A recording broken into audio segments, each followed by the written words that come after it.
All right, Wayne Allyn Root with Bill O'Reilly. You can always find his insights at BillO'Reilly.com, but we're thrilled to have him for a few minutes of his valuable time every Monday, Tuesday, and Wednesday, including our interviews on Monday and Wednesdays, right here on the Wayne Allyn Root Show. Without further ado, Mr. Bill O'Reilly, how are you? Okay, Wayne, thanks for having me back. So at your site, BillO'Reilly.com, you have the message of the day, and you talk about investigation mania.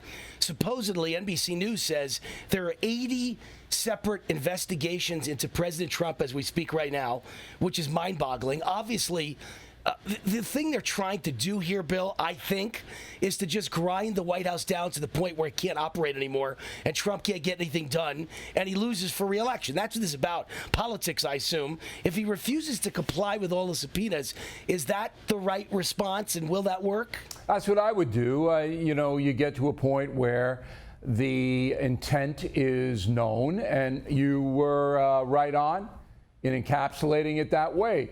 Make it impossible for him to govern, wear him down emotionally and psychologically so he makes a mistake or more mistakes, depending on your point of view.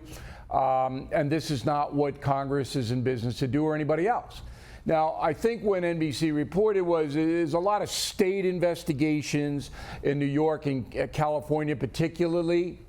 So the anti-Trump forces say, okay, we can't win by impeachment. That's not going to happen. They could impeach, but it's not going to be a conviction. Mueller let us down. Right. So now we'll just try to drive him crazy for 2 years and hope that all the chaos makes people vote against him. So that's what's happening. All right, crazy way to govern, I'll tell you. Markets way down today, meaning stock markets, in response to the bad news over the weekend that at the moment, at least, there is no trade deal with China. As a matter of fact, it's all gone sideways, and China's fighting back with tariffs on $60 billion worth of our goods. Where do you stand in all this? I personally think that there's going to be a deal. They're both posturing, but we'll see. You and I both know you could both posture, and then there's never a deal. So what do you think? Well, first of all, you have to acknowledge there's a trade war between China and the USA. So there's a war. So the way you fight the war is you make it harder for your opponent to do business. So the Trump administration for almost 2 years has said to China, look, we're sending you 4 times as many products as you're sending us, 4 times as many products as we're sending you. It's 4 to 1. So we've got to even that out. And China said, okay, and they never do it. So Trump, basically knowing that he made a promise to better the trade deal, says, we'll give you a time, and if you don't do it by that time, we're going to slap 25% tariffs on your goods coming in here, and that's what he did.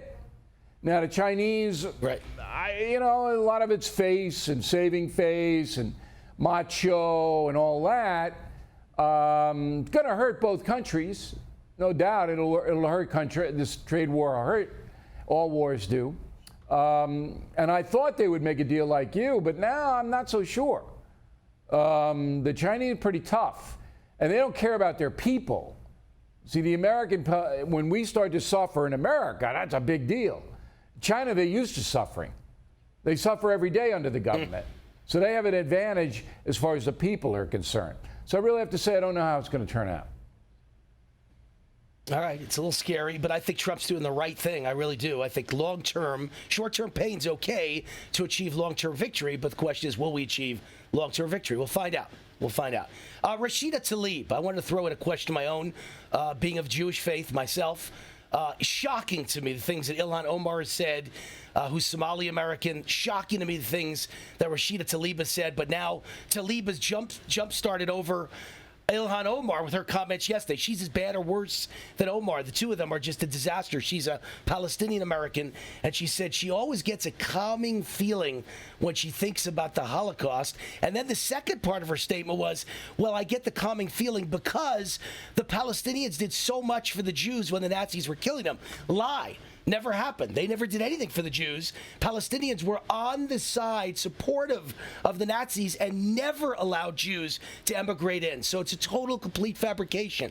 What say you about this level of anger and hate speech, I think, that's now coming from the Muslim Americans in the United States Congress?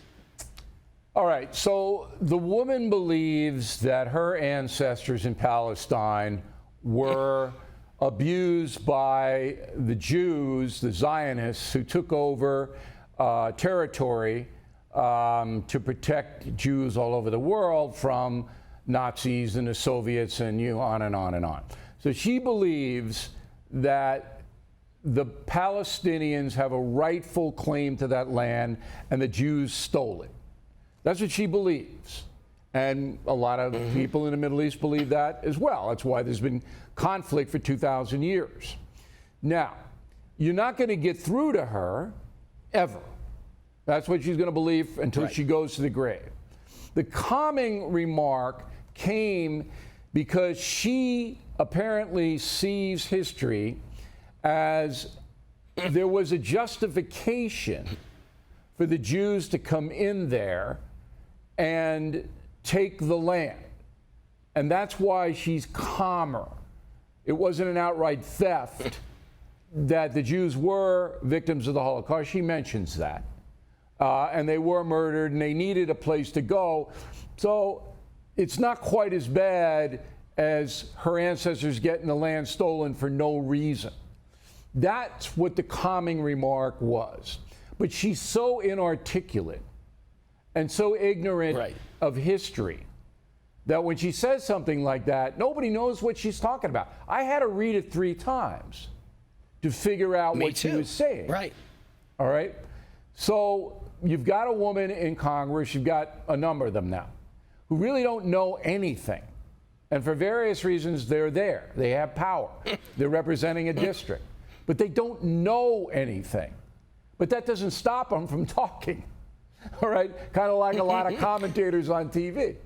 But in this case, I don't think she meant harm in her words, but I think she does mean harm to the Jewish people. If she could hurt them, she would, because she believes they stole the land of her ancestors. That's what she believes. Right.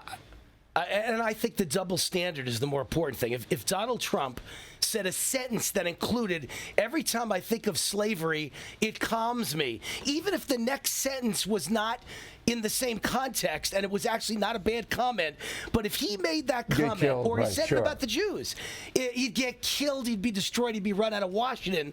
They'd say he's a Jew murderer. So what she said was horrible because they all know that they're under, a microscope. And when your first sentence is, I feel calm when I think about the Holocaust, you know that you've said something horrible, and they never apologize. Well, anyway, she doesn't have enough I think it's sense. Disgraceful. She doesn't have enough sense. Look, I wrote Killing the SS, all right? Now, did that woman read that book? No. She doesn't really care what happened. I did. I know you did. Bill. I know, and millions of people did read it.